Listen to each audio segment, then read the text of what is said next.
Governor Buboy Hamor sa pag-usapan natin. Gob, good morning. Good morning. Good morning, Gob.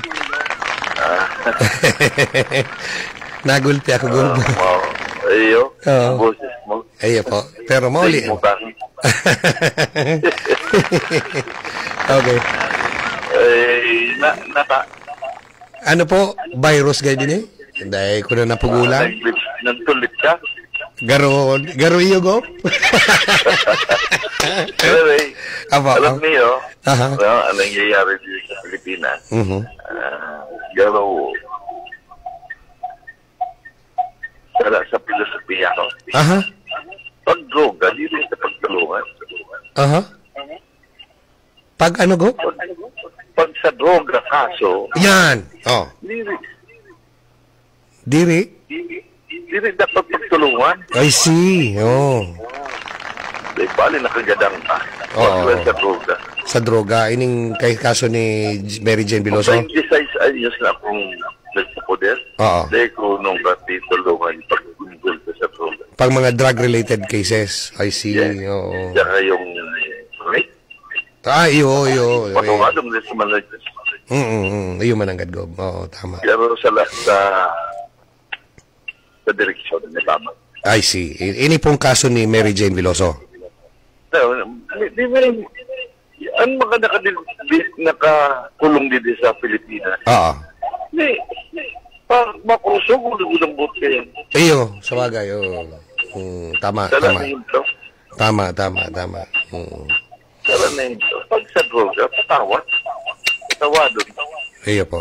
Oo. Pero pero ang kilo ito na dinara sa individual sa dayo ka pa. Iyo. Tama. Ano, Gob? Iyo mananggad. Ano? Pero sala sa direksyon. Medyo... Kaya ako nagkomentar dahil pirit na dili sa sosyo. Okay. Inaalis ang droga. Opo. Bakit? 87% na nakakulong drug-related. Sa mga kulungan sa Sorsogon? 80%? Opo. 87. Okay. Grabe. So, ang problema rito, ano to? Aha. Walang tultol na na-injilto sa droga. Aha. Lalo na mga kapatid. Exactly. Opo. Pag naubos, manakaw. Mm. Pag nanakaw. Pag nalulung, pwede ka magkurumintado yan. Yan, manggadan. Ang ganda. Eh, dapat anong kailangan? Turuan natin yan. Kaya ang tagal ko na sa politika, pag may narami sa ako, kung nanggadang ka na tulungan tayo. Pwede pa. Oo. Pero pag gabot sa droga, kawawa ang bata. I see. Ang iniisip natin dito, yung bata. Opo. Tama. Kasi, wala nagdodroga ng matanda. Bata. Tama. Oo. Eh, pag nahiyan, ako, walang direksyon. Yes. Kaya patawada ako tabi, siya na social. Aha. Inaana sa ulo pa na. Okay. May implement. Grabe. Kaya, widaw kita. Ipo. May welto ang pamilya.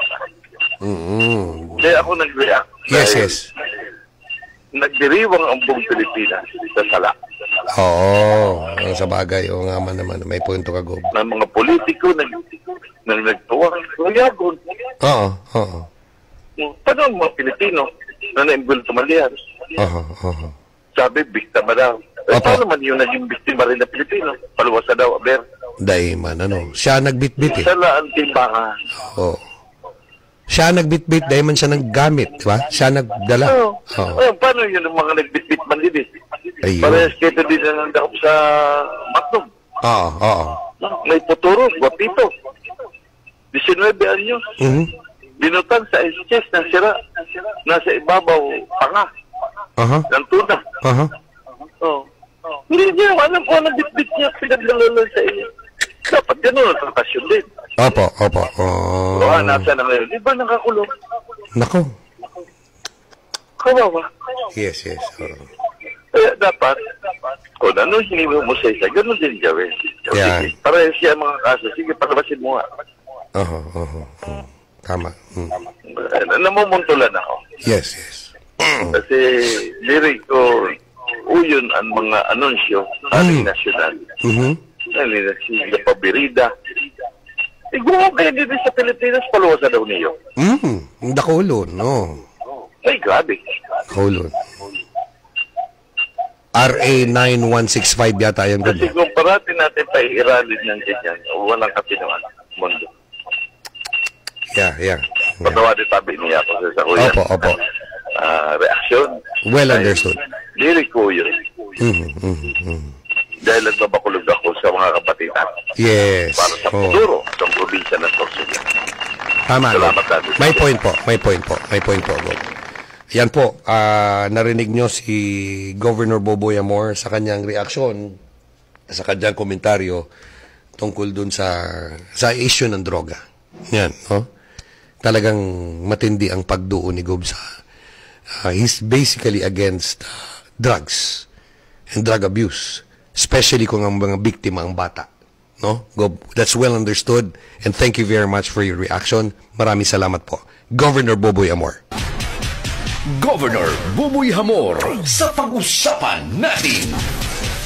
Pag-usapan natin, Julius Manahan. Oras natin ngayon, alas 8:09. Kanina po, tumawag si Governor off-air. Mas naintindihan ko reaction niya kaso bago baga pag-upload niya.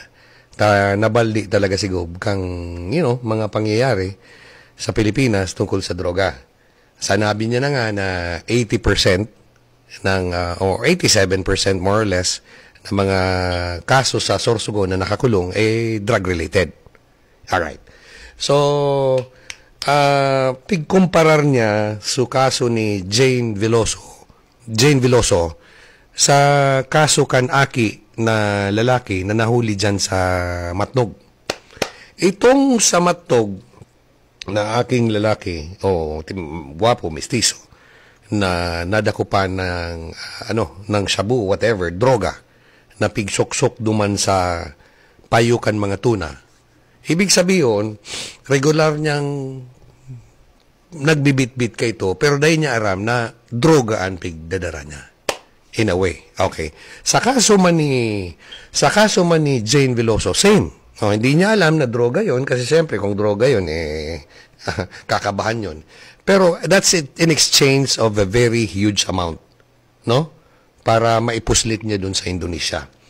Ang punto lang ni Gob, okay, sa mga araw kayo ng kaso kay Jane Veloso, paano man ibang mga biktima kan droga sa Pilipinas? Okay? So, ang gusto niyang i-point out is, bakit natin tinotolerate itong mga bagay na ito? Yung pagdating sa droga, indirectly or directly whatsoever. Yan. So, nasabutan ko si Governor kung nga nabaldi siya and talagang nauyam siya sa pangyayari sa mga development tungkol sa droga sa Pilipinas. Ang dami pong biktima. Okay? Ang dami pong biktima, lalo na yung mga bata, yung mga batit na gumagamit niyan. Yung mga nagbibit-bit, yung mga pushers o yung mga nagninegosyo niyan, yun ang dapat na managot dyan.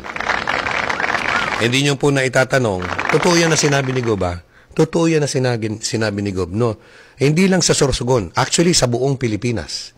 When I was in Cebu for a couple of years, 12 years akong nag-star duman. And every now and then, for the past 6 years, pabalik-balik din ako ng Bacolod City. Pumapasok ako sa mga, sa BJMP, sa mga kulungan.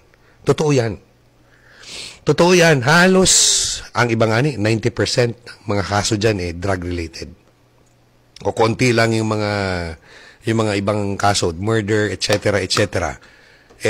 Kung minsan, karamihan ng nasa loob ay hindi naman sa pagpipresume, mga inosente. No, sa ibang kaso. Pero doon sa droga, merong gumagamit, pero karamihan, yung mga nagninegosyo. So, if it's happening in Sorsogon, kung nangyari sa Indonesia, kay Miss Mary Jane Veloso. And nangyayari po ito sa buong Pilipinas. No exception. Mas marami. No? Gaano kadami yun? Gaano kadami yung nambibiktima at saka yung biktima. Same. All because of drugs. All because of drug-related cases and efforts or whatever. All because of drugs. Yun. Kaya mas naintindihan ko yung sinasabi ni Governor Buboy kanina nung nakausap ko siya sa telepono off-air. Okay, so nasabutan ko si Gob kung nga taarog na lang sa kabaldi, kauyam ka yan, pag-abot sa droga. Pag-abot sa droga. Ang dami nabibiktima. Ay karamihan na nabibiktima yung mga bata. Hindi naman po yung mga yung mga nagninegosyo. And aram ko na dakulao na negosyo yan. Ang kagandahan dyan, sana naman patuloy nang makontrol ito sa bansa natin. Kasi sa ibang bansa, lalong-lalo na, example yung Indonesia yan, very strict yan. Very strict yan. Sa Malaysia, nakapunta ako doon, binibitay doon ang nahuhuling drug peddler, whatever, o nagpupuslit ng droga sa loob ng Malaysia. And walang napapatawan doon na Malaysian. Puro foreigners. Nako, puro foreigners. Okay? So kung sa Indonesia, very strict na sa mga Muslim countries, nakakalusot pa, paano naman tayo sa Pinas? Diba? Okay. So, sana, kung hindi patuloy na bumaba at matigil na yan, kagaya sa Sorsogon, we're working it out to be a drug-free city sa probinsya ng Sorsogon, for making it a drug-free province. Nandyan po ang efforts. Asahan nyo po na yaon dyan ang espersos kang probinsya ni Governor Buboy manungod sa isyong yan. Habang si Governor Buboy ang gobernador, mapupugulan yan. Dayan marinar kay Buelo digdi sa Sorsogon. Alright? Okay. Sana naman po, justice will be served. Yung mga biktima. Yung mga hindi biktima. Ito kasi si Mary Jane Veloso, sinasabi biktima lang daw. Okay. Biktima lang daw. Hindi niya alam na droga yon. Sabihin na natin, hindi niya alam na droga yon. Okay? Pero, tumanggap siya ng malaking halaga para ipuslit yung kung anumang bagahe yon. Hindi man na siya nagduda. Diba? Hindi man na siya nagduda na baka droga ito o kung ano ito. Kasi binabayaran ako ng malaki. So, in a way, alam niya. Alam niya na, yung pagpupuslit niya na kung ano man yun, hindi niya alam na droga o hindi, may kapalit na halaga. So, kaduda-duda. Gusto kong sabihin, may intent. At the very start pa lang, may intent na. 'Di ba? Hindi naman siguro siya kabopols na, 'di ba? Hindi niya maisip na kung bakit binibigyan siya ng malaking halaga para ipuslit 'yon sa Indonesia. 'Di ba? Yun. O sana po maintindihan natin ang sitwasyon. Okay? I hope things and the justice system will get better in the Philippines. At saka yung mga biktima, maging biktima lang talaga at mabigyan ng hustisya. At yung hindi mga biktima, talagang mga perpetrators, mapatawan ng karampatang parusa. Parusa o ano man yan, no? Magabaton pati, karamihan dyan, life imprisonment, di ba? O, sa atin, sa Pilipinas, kasi wala namang death penalty, life imprisonment, no? Okay. Karamihan talaga dyan, drug-related cases pagdating sa BJMP. So, I hope, in a way or another, kahit papano na-explain natin, naliwanagan tayo kung ano yung significance ito, ano yung relevance ito sa araw-araw nating pamumuhay, especially pagdating sa droga. Okay?